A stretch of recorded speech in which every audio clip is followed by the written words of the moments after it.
Hello friends. I hope आप लोग ठीक होंगे, पढ़ाई कर रहे होंगे। चलिए स्टार्ट करते हैं। 8वीं वीडियो है इम्पॉर्टेंट वन वर्ड सब्स्टिट्यूशन की सीरीज़ की, और एसपी बख्शी से इम्पॉर्टेंट वर्ड्स हैं ये। तो चलिए स्टार्ट करते हैं। Shoal. Shoal, a large number of fish swimming together. जब एक मछलियों का झुंड एक साथ तैर रहा हो, लार्ज नंबर ऑफ फिश, तो उसको क्या कहते हैं? शोआल कहते हैं। मछलियों के झुंड को, बड़े झुंड को। फिर है sheath. Sheath, a bundle of corn wheat. एक कॉर्न, भुट्टे या गेहूं का बंडल को, गठरी को क्या कहते हैं? शीफ कहते हैं। फिर है स्यूट। स्यूट है एक a set of followers, rooms या फर्नीचर। एक सेट हो, एक ग्रुप ऑफ फॉलोअर्स, रूम्स या फर्नीचर को क्या कह देते हैं? स्यूट कह देते हैं। स्वार्म, फ्लाइज, मक्खियों का या टिड्डों, लोकस्ट, बीज, एंड्स, चींटियों के झुंड को क्या कहते हैं? स्वार्म एक वर्ड है उसके लिए। बेसिकली ग्रुप ऑफ लोकस्ट नहीं कहते हम कहते हैं स्वार्म ऑफ लोकस्ट, या स्वार्म ही कह के काम चला देते हैं। फिर है ट्रस। ट्रस एक वर्ड है जिसके लिए, देखिए हिंदी में तो वर्ड है इसके लिए पुलिंदा। A group of a framework of rafters, post and bars, जिससे एक पुल टाइप का बनता है या उसका स्ट्रक्चर। आप इसको गूगल करिएगा ताकि आपको इमेज से, हो सकता है ये group of frame of work of rafters, post and bars से आपको इमेजिन ना कर पाए। तो इसको एक बार गूगल करके देख लीजिएगा, इमेज आपको मिल जाएगी तो आपको समझने में आसानी हो जाएगी। क्योंकि बहुत से वर्ड्स ऐसे होते हैं जिनकी इमेज से आप ज़्यादा अच्छे से याद रख पाते हैं उन चीज़ों को, बजाय की एक्सप्लेनेशन से। फिर है ट्रूप है। ट्रूप। ट्रूप है अ ग्रुप ऑफ आर्टिस्ट, डांसर्स और एक्रोबैट्स। आर्टिस्ट का या डांसर्स का, ये जो कलाबाज होते हैं, एक्रोबैट्स होते हैं, उनके ग्रुप को क्या कहते हैं? ट्रूप कहते हैं। फिर है tuft, a bundle of grass या हेयर। एक बंडल ऑफ घास के बंडल को या अ, बालों के बंडल को टफ्ट भी कहते हैं, चोटी को एक तरह से। Agronomy, the science of soil management and the production of field crops. Field crops के प्रोडक्शन को और सॉइल को किस तरह से मैनेज किया जाए, उसकी फर्टिलिटी, उसका सब कुछ, तो उसको क्या कहते हैं? उस फील्ड को, उस साइंस को क्या कहते हैं? एग्रोनॉमी कहते हैं। फिर है एर्बोरिकल्चर। एर्बोरिकल्चर मतलब cultivation of trees and vegetables को कहते हैं, उसकी स्टडी को कहते हैं एर्बोरिकल्चर। फिर है chromatics, the art of making fireworks. पटाखे बनाने की आर्ट को क्या कहते हैं? क्रोमैटिक्स कहते हैं। फिर है क्राई क्रियोजेनिक्स। क्रियोजेनिक्स है the science of dealing with the production control and the application of very low temperature. बहुत ही लो टेम्परेचर में किसी चीज़ को प्रोड्यूस करना या अप्लाई करना, चीज़ों को एप्लीकेशन देखना, ये सब जो है उसकी साइंस को क्या कहते हैं? क्रियोजेनिक्स कहते हैं। फिर है cytology. Cytology is the study of cells. ये सेल्स किस तरह से फंक्शन करते हैं, उनकी डिजीज़ से रिलेटेड, उनके स्ट्रक्चर से रिलेटेड, ये सब साइटोलॉजी में आता है। फिर है डैक्टिलोग्राफी। डैक्टिलोग्राफी है the study of fingerprints for the purpose of identification.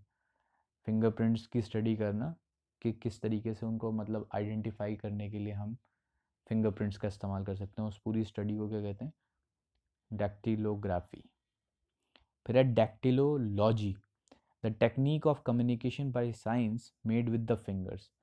उंगली के इशारों से आपने देखा होगा, it is generally use by the deaf. जो गूंगे होते हैं, जो नहीं बोल पाते हैं, वो इसको इस्तेमाल करते हैं। आपने देखा होगा उंगलियों के इशारों से बात कम्युनिकेट करना। फिर है ethology. Ethology is the study of animal behaviour.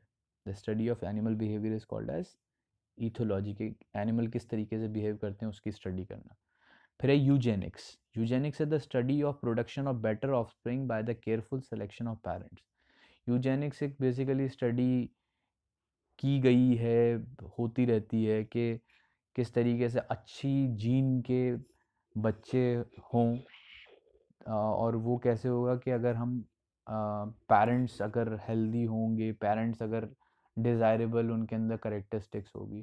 तो ये बेसिकली, आप यूजेनिक्स का कॉन्सेप्ट उस टाइम पे बहुत पॉपुलर था, और अब भी कहीं कहीं पर कुछ जगहों पे पॉपुलर है। जैसे पहले नाजी टाइम के अंदर जर्मनी के अंदर उनका पूरा कॉन्सेप्ट था कि जो आर्यन रेस के लोग हैं वो आर्यंस में ही शादी करें, उनके कॉन्सेप्ट के हिसाब से।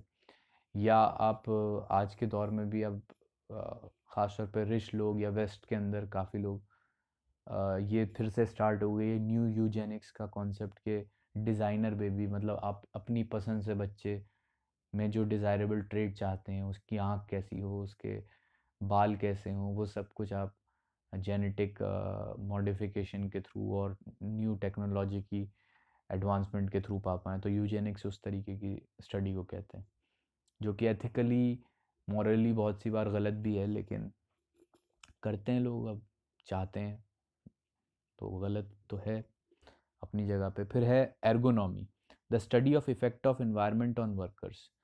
ये बेसिकली एर्गोनॉमी करती है कि एक वर्कर पे उसके इन्वायरमेंट का, कि कैसे चीज़ें हैं, कैसे उसकी कंडीशंस हैं, वर्किंग कंडीशंस हैं, वो सब कुछ कैसे उसके काम को इम्पैक्ट करता है, उसके मोटिवेशन को इम्पैक्ट करता है, साइकोलॉजिकल इम्पैक्ट क्या होता है, सोशल इम्पैक्ट क्या होता है, उस सब को स्टडी करना क्या होता है, एर्गोनॉमी कहलाता है। फिर है हिस्टोलॉजी। तो हिस्टोलॉजी को कहीं भी मत समझिएगा, ये वर्ड इसलिए भी डाला है कि हिस्टोलॉजी से कहीं ये मत समझिएगा कि हिस्ट्री से रिलेटेड कुछ है, नहीं। द स्टडी ऑफ टिश्यूज़, जो टिश्यूज़ की स्टडी होती है बॉडी टिश्यूज़ की, उसको कहते हैं हिस्टोलॉजी। फिर है hagiology. Hagiology study of the lives of saints, संतों की लाइफ के बारे में पढ़ने को क्या कहते हैं, हैगियोलॉजी कहते हैं।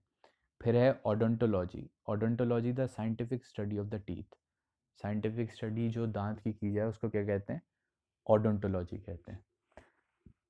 तो ये कुछ वर्ड्स थे, आई होप आप लोगों को, आप में से बहुत से वर्ड्स आपने शायद पढ़े भी हों कुछ वर्ड्स, और कुछ वर्ड्स आपको शायद नए मिले हों, या अगर आपने पहले पढ़ रखे हैं तो रिवाइज हो गए होंगे। तो ये कुछ ऐसे वर्ड्स मैं आइडेंटिफाई करता जा रहा हूँ इस पूरी सीरीज़ में, जो एसपी बख्शी में इम्पॉर्टेंट हैं। फिर हम दूसरी किताबें भी देखेंगे जिनमें एक ऐसे क्वेश्चंस और ऐसे वर्ड्स हम सेलेक्ट करें जो जिनके आने के चांसेस काफ़ी हैं, क्योंकि वो बहुत डिफ़िकल्ट भी नहीं है तो बहुत आसान भी नहीं है। क्योंकि बहुत आसान भी वर्ड नहीं देंगे अगर नया देंगे, और बहुत ज़्यादा डिफ़िकल्ट भी शायद ना दें। तो मॉडरेट को तो देखना ही देखना है, कुछ हाँ हार्ड भी देख लेंगे कुछ। तो आई होप आपको इस वीडियो से फ़ायदा होगा और काफ़ी कुछ सीखने को मिला होगा। इसी उम्मीद के साथ गुड बाय, टेक केयर।